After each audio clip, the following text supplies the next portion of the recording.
Bonjour, je suis Yann Telonia. Je vais vous faire un cours commun pour les étudiants en lettres modernes et anglicistes, UE 504, analyse filmique, qui porte sur Orgueil et préjugés de Jane Austen, adapté à l'écran de cinéma par Joe Wright en 2005. Ce premier film a pour but de présenter les éléments de méthode que je vais suivre lors de différents films. Je vais procéder à distance par film. En cette période, il a été jugé bon de ne pas mélanger les anglicistes et les lettres modernes. Et ce cours est en français justement parce qu'il s'adresse également aux lettres modernes. Donc le but de ce cours est de vous entraîner à l'analyse de séquences filmiques. Je vais faire 6 analyses de séquences dans 6 films. Associé au premier cours, il y a également l'analyse de la première séquence du film, donc l'Incipit, de la minute 1 du début du film à la minute 5. Voilà. Vous avez les éléments sur la page Arch qui nous servira d'interface. Donc le but de ce cours est de proposer des analyses filmiques. Lors du partiel, vous serez interrogé sur une séquence du film de Joe Wright, une séquence à analyser et que l'on n'aura pas fait en classe. Les éléments importants de méthode à prendre en compte, c'est le vocabulaire technique du cinéma. De même que pour les textes de littérature, vous utilisez les figures de style pour repérer différents phénomènes, éventuellement différentes écoles critiques. Eh bien, c'est le même genre de vocabulaire que vous devrez utiliser, à savoir le vocabulaire lié au monde de l'analyse filmique. Comme par exemple commenter sur les personnages, visuellement, sont-ils isolés ou bien sont-ils regroupés ensemble? Sont-ils placés au centre ou bien sont-ils décentrés? Sont-ils au premier plan ou à l'arrière-plan? Sont-ils cachés par des objets ou bien est-ce qu'ils sont reliés entre eux ou reliés à un élément architectural, un élément du décor par des objets? Est-ce qu'ils sont immobiles ou en mouvement? Est-ce qu'ils se déplacent vers la caméra ou au contraire est-ce qu'ils s'en éloignent? Est-ce qu'ils échangent des regards avec d'autres personnages? Les personnages sont très souvent revêtus de costumes. Que représentent ces costumes? Négligés ou bien habillés? Quel est le code social? Paysan, bourgeois, aristocrate, pour caricaturer en quelque sorte. Quelle est la dimension symbolique du costume? Les costumes sont-ils un élément d'extension du style, du caractère du personnage? Ou bien sont-ils plutôt une extension du décor pour renforcer la dimension réaliste d'un film dont l'action se situe à la fin du XVIIIe siècle, début du XIXe siècle?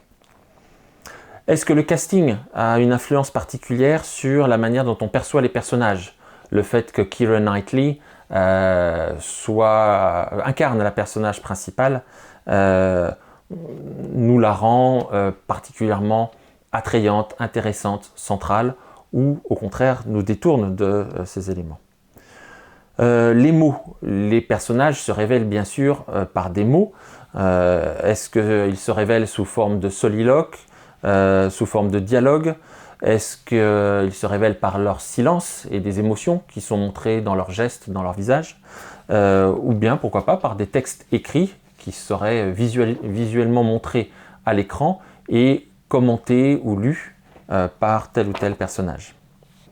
Donc voici un premier élément à prendre en compte, tous ces éléments en rapport avec les personnages.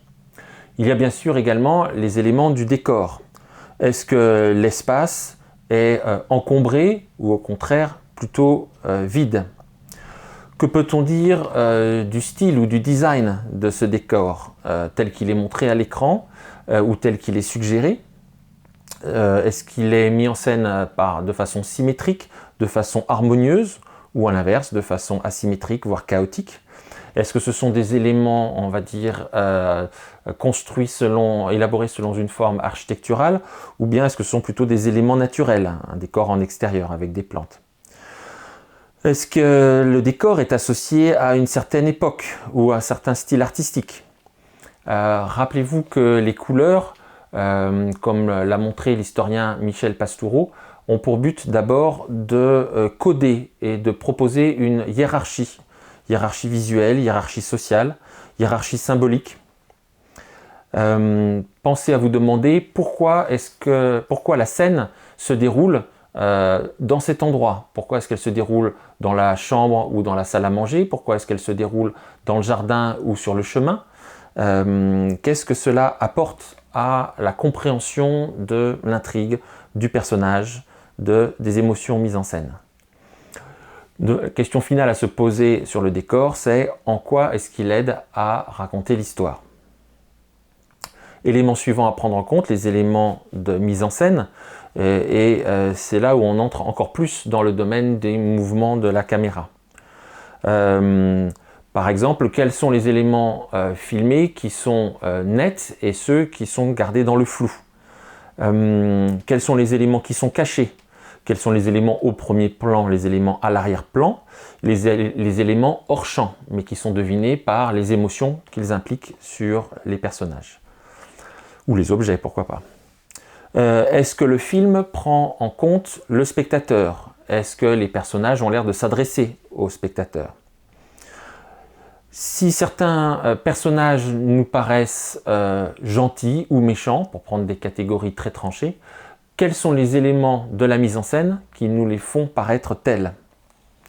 Est-ce que la musique contribue à suggérer le caractère de certains personnages?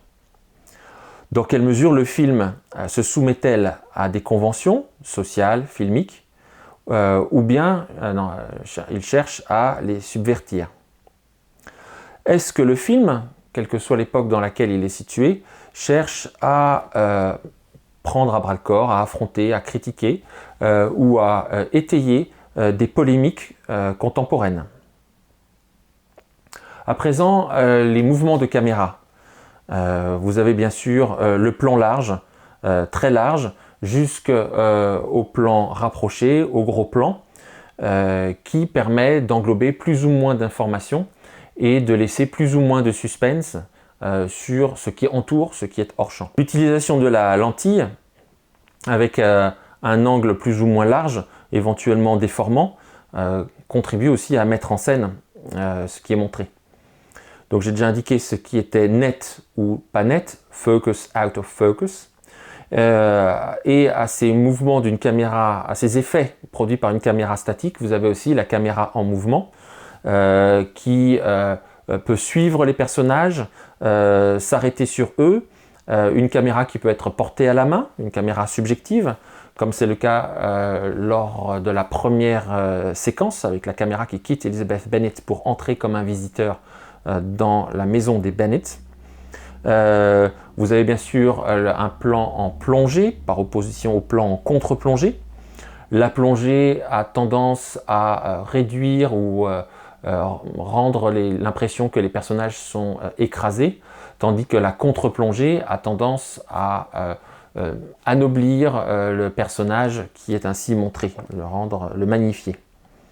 Vous avez les effets de zoom avant, zoom arrière, des effets de caméra circulaire qui peuvent se déplacer plus ou moins rapidement, se déplacer sur des véhicules, voire des animaux, des chevaux. Des angles spécifiques, j'ai déjà parlé de la plongée, de la contre-plongée, mais vous avez aussi à hauteur d'yeux ou au contraire de biais. Les effets de lumière et d'éclairage dans l'ombre, la lumière plus ou moins naturelle ou supposée naturelle. Vous pouvez avoir des effets spéciaux aussi avec bien sûr des effets de films à reculons comme dans Tenet, récemment sorti. Des effets spéciaux produits par ordinateur. Et parmi les différents types de plans, on peut rappeler un effet bien connu qui est l'effet de champ contre champ. L'alternance du visage du personnage A et du visage du personnage B, pour prendre un exemple parlant, qui montre qu'ils sont engagés dans un dialogue, ou bien au contraire un effet de tension ou d'opposition, selon d'autres éléments comme la rapidité, comme les stichométies, dans l'échange verbal, les émotions sur le visage, etc., qui indiquent s'il s'agit d'une coopération verbale ou au contraire d'un affrontement. Autre élément à prendre en compte, le bruitage, les bruits, les sons, la musique, tout ce qui est acoustique, qui accompagne le dialogue, prennent la place du dialogue à l'occasion, et qui servent à souligner des effets émotionnels, des effets dramatiques, qui servent à connecter différents plans. Cela peut être des sons comme le bruit des oiseaux qui pépient, cela peut être de la musique, cela peut être des effets de voix, et il peut y avoir bien sûr différentes épaisseurs ou une combinaison de ces différents effets sonores. Ces sons peuvent être diégétiques ou extradiégétiques. Extradiégétiques, c'est-à-dire qu'ils sont déconnectés de ce qui est montré à l'image, alors que diégétiques, ils renforcent l'intrigue. Et ces sons peuvent être montrés à l'écran ou au contraire provenir d'autres éléments qui ne sont pas montrés à l'écran tout en étant diégétiques éventuellement. Ces sons ou cette musique peuvent être agréables, désagréables, inquiétants, rassurants. Bref, ils produisent des émotions. Lesquelles et en quoi ces émotions contribuent à l'ensemble du plan et de la séquence. Quant à la musique, est-ce que c'est une musique originale, créée spécialement pour le film, ou bien est-ce que c'est de la musique classique ou de la musique rock qui est reconnaissable, ou qui est censée du moins être reconnaissable par les spectateurs et les spectatrices, en identifiant le compositeur ou le chanteur, le groupe, selon les musiciens utilisés. Enfin, le montage. Le montage est un élément particulièrement important. On pourrait dire que c'est la syntaxe d'un film, c'est-à-dire l'organisation de différentes bribes, de différents plans qui, mis en continu, produit du sens. Donc la question est de se poser quelle est la logique de la concaténation, de l'enchaînement des différents plans. Est-ce que l'enchaînement des différents plans se fait de façon fluide, avec une logique qui semble être claire et évidente? Est-ce que le raccord d'un plan sur l'autre se fait uniquement par l'idée de séquenciation, d'abord et ensuite? Est-ce qu'il y a des éléments supplémentaires qui se rajoutent, comme par exemple, je viens d'en parler, le son, les éléments de raccord sur un geste, sur un regard, sur un objet. Il peut y avoir un effet de coupure invisible. Il y a aussi un phénomène un usage du montage qui est très courant, c'est le montage alterné, montage en parallèle, qui consiste à alterner un personnage et un autre, une action et une autre, en alternance, de façon à suggérer que ces deux actions se produisent en parallèle, en même temps, et à produire un effet de suspense, avec cette idée que ces deux lignes d'action vont finir par converger et se retrouver à un moment donné. Lors du montage, vous repérerez facilement, votre expérience de spectateur, spectatrice vous a permis de repérer facilement qu'il y avait différentes durées dans les plans. Les clips vidéo ne proposent que des plans qui font moins de 3 secondes pour produire un rythme très rapide. Bien sûr, au cinéma, les réalisateurs et les réalisatrices jouent sur une gamme, une palette de rythmes beaucoup plus large, depuis un plan qui peut être extrêmement rapide, 1/10 de seconde, jusqu'à des plans qui durent plusieurs secondes, plusieurs minutes. Et on parle de plan-séquence, autrement dit, une séquence et un plan qui forment la même durée. Donc un élément à prendre en compte, c'est justement cette idée de rythme. En quoi est-ce que la lenteur renforce la dramaturgie de la scène, de l'action, de l'intrigue? En quoi est-ce que la rapidité contribue à ces différents éléments également? Donc l'exercice, donc tout ça c'est des éléments à prendre en compte, et l'exercice de l'analyse filmique doit les prendre tous en compte. L'exercice que j'attends de vous, c'est de rendre compte d'un point de vue, avec un plan thématique, de ce qui se passe dans une séquence, autrement dit pas d'analyse au fil des plans, on dirait pour un texte pas d'analyse linéaire mais un plan thématique, d'accord, c'est ce qui est attendu, un plan thématique. L'introduction, comme en littérature, situera dramatiquement, dans l'intrigue, situera dramatiquement l'extrait. À quel moment il se situe, non pas tant dans le film, à la minute 50, mais à un moment de péripétie, à un moment, au contraire, de dénouement, à un moment de péripétie qui est lié à tel personnage. Donc c'est ce que j'entends par situer l'extrait d'un point de vue dramatique dans l'œuvre, dans le film. Il s'agira ensuite d'indiquer une problématique et d'annoncer votre plan. Vous avez bien sûr la possibilité de rajouter un certain nombre de phrases avant, au milieu et après, ces éléments absolument primordiaux.